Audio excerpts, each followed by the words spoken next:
This is the HX Collective Self Channel, where we explore the relationship we have with ourselves.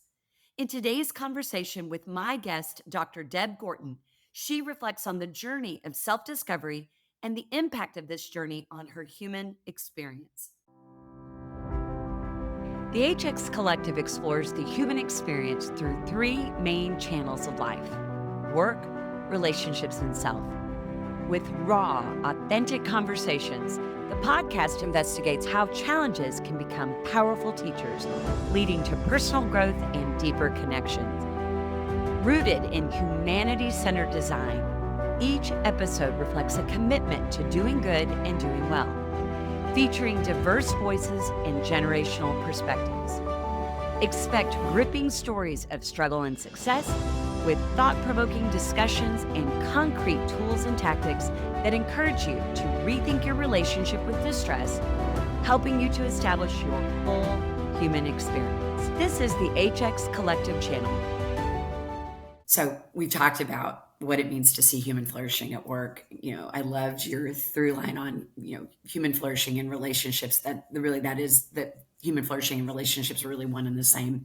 The third lens of the HX Collective is really thinking about human flourishing through the lens of self. Now, there's been much said over the years around the priority of self-care. And you used an analogy earlier about the whole construct of, put your mask on first before you try to help others. And I do think, notwithstanding it's a widely used analogy, it is really practical when you think about it. I want to talk about how important it is to think about our human experience as we think about our relationship with ourselves. And so when you think about self-care, or when you think about people who are having an elevated personal experience, why is this such an important focal point right now, given the context in which everything is operating? Yeah. One of the common things that I hear, whether again from a client in a conversation with a friend, is, I'm going to put it this way. Have you ever driven home after a long day and it's the same route you take over and over? And so it's kind of, in your mind, you don't have to kind of bring it to the forefront. You get home and you're like, how did I get here?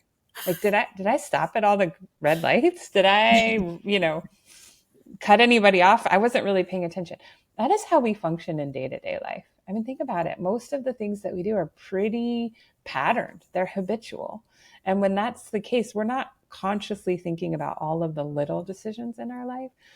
So as it relates to our relationship with ourself, we might have some really great ideas about what self-care looks like, making sure that we're functioning at our optimal level.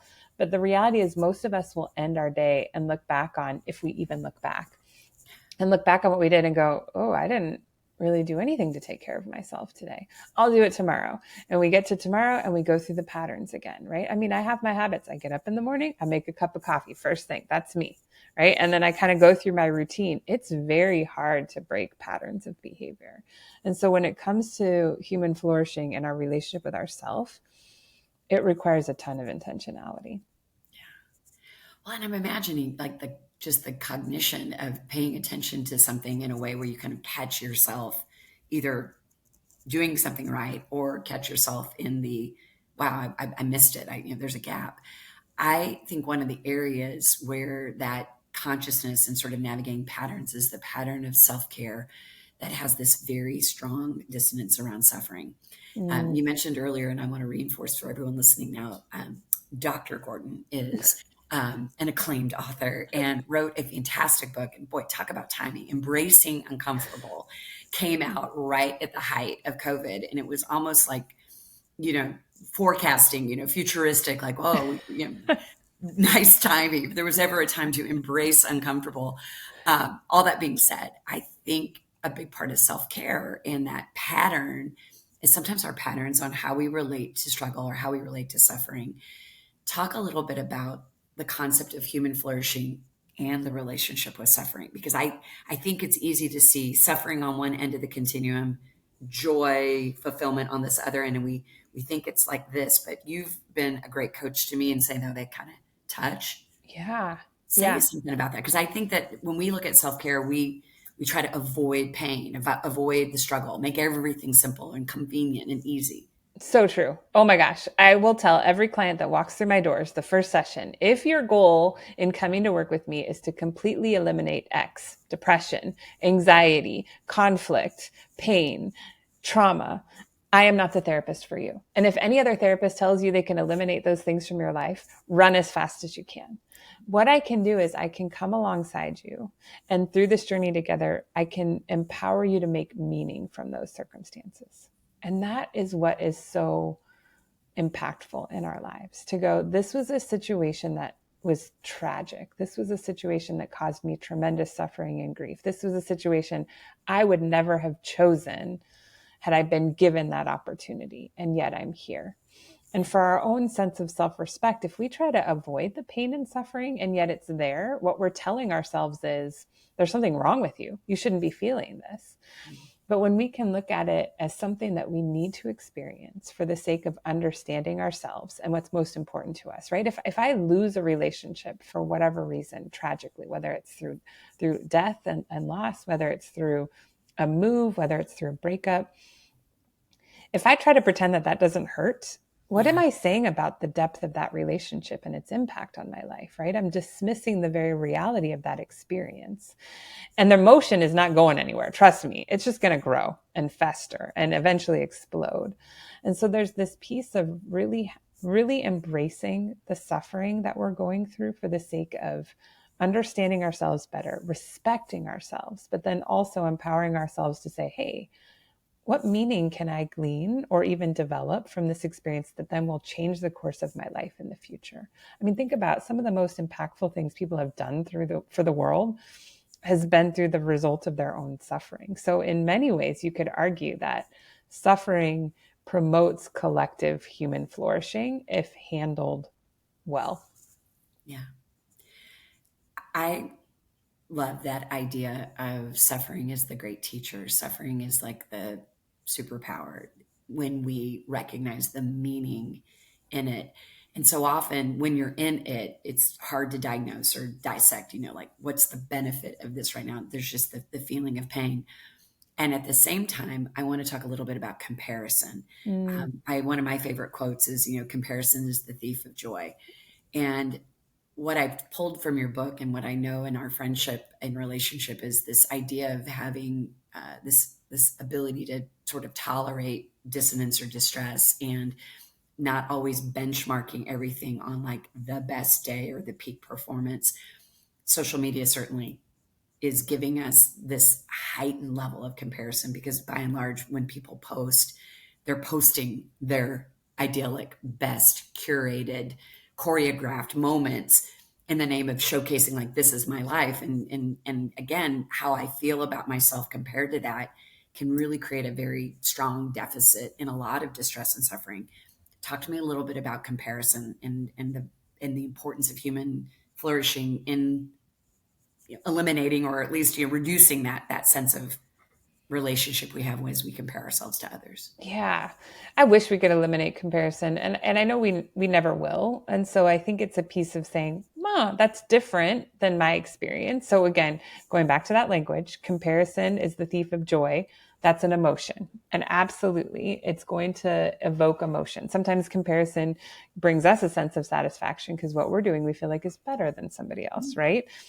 But more often than not, it causes feelings of inadequacy, disappointment, failure. And so when we can start to go, okay, let me just look at this as different, not better or worse, that's a discipline. That is not something that is just going to come naturally, and it's not going to happen regularly when you start to think about it, right? I'll tell people, hey, I want you to just go throughout your week and notice how often you make judgments towards others or toward yourself. And a judgment at its basic form is an evaluation based on an opinion, right? That's an ugly couch, or that's a beautiful blouse. And inevitably, I frustrate the heck out of people with this exercise, right? But it's amazing how much that triggers our emotion. And so if we can just kind of tone back the judgment and make what I would call like a police report evaluation of the world around us, right? Police officers aren't going into a crime scene saying like, oh my gosh, it's a horrific mess of chaos in here, right? They're like, no, the chair was overturned. There's blood on the floor. Like, it's very factual. So if we can start focusing on rational thinking, it doesn't trigger the intensity of our emotions.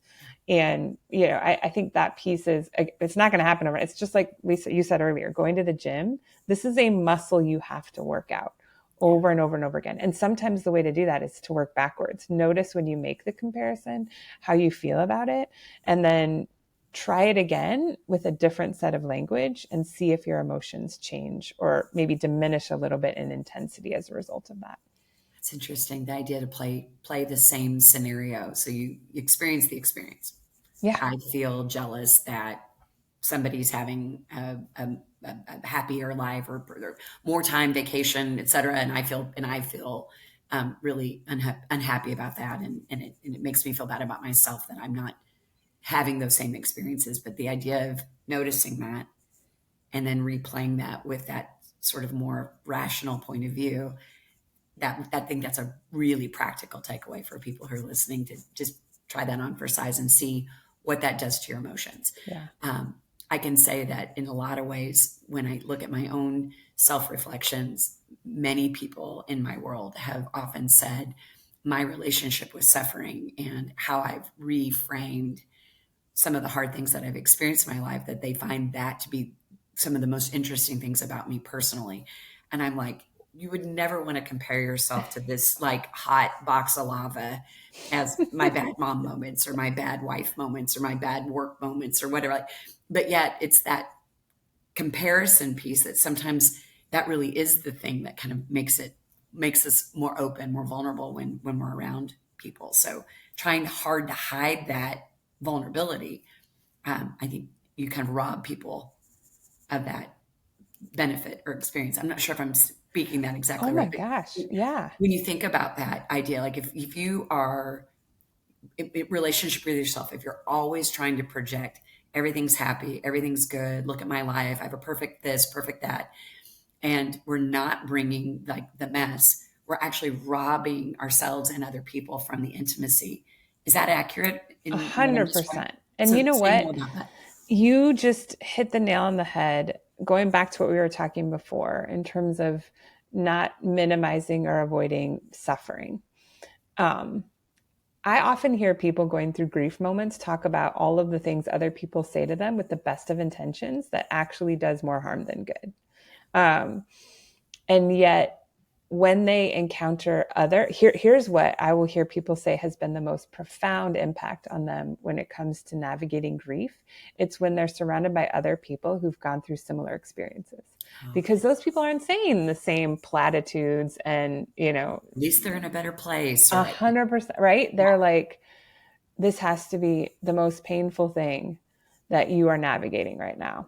I'll tell people this because I went through my own grief experience. You and I have shared this really difficult loss of losing a mom. And I'll never forget, I had this experience where I went to the grocery stores maybe like 2 months after my mom had passed away. And I was pissed at everybody in the grocery store because they seemed like they were having a great day. Right. And I was like, y'all have no idea. My mom just died. And of course they didn't. They were all strangers, but I left. I was angry. I mean, the words coming out of my mouth in that car, I would never want somebody to hear me say out loud. And I remember I was telling a friend who had lost her dad around the same age. And she was like, oh, yeah, I went off when I went to the bank one day. I went off on the poor teller because she said something to me and I was having a bad day. And she had no idea, but in my mind, she should have known. And I was like, oh, that's so validating. It's so validating that you understand that. She also told me about what she called throw up face. Like when people hear your story and they're like, oh, they make this face. And it looks like they're about to throw up. And I laughed. Like every time I did talk about my grief and people made that face, it made me laugh. So I think what you're describing is when we allow ourselves to experience difficult emotions, we're so much more relatable to other people who are going through something similar, which then creates bonds, strengthens community, impacts human flourishing. Yeah, it does. Well, I can't wait to pick up our self conversation because I want to unpack with you in future episodes. We want to talk about so many of the really critical insights that you've offered, particularly around the subject of validation. And validation doesn't mean agreement. So I'm just going to toss that out as a little pepper for our next discussion. But, as we think about ourselves in human flourishing, again, it really begins with that sense of self, and that self care isn't selfish. Mm, It's essential.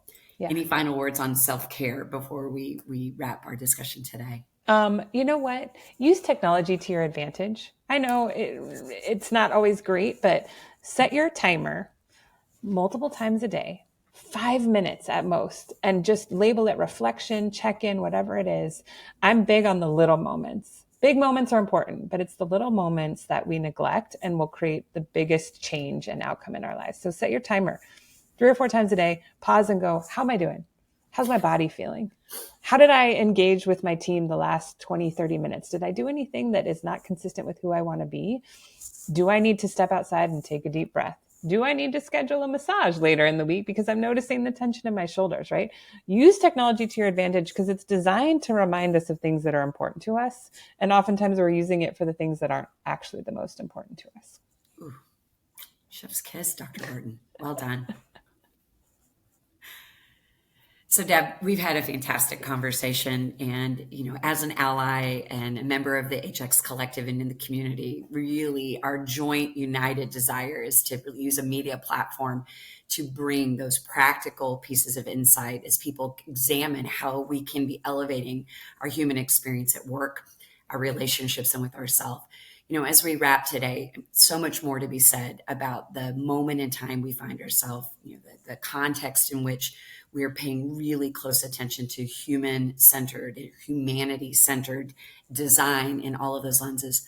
Any final words of encouragement as folks are exploring how they can incorporate this, whether it's as a leader in their workplace or as they're thinking about, engaging their time relationally, or as we're looking at the ways that we can really care for ourselves in a manner where we have then something to give.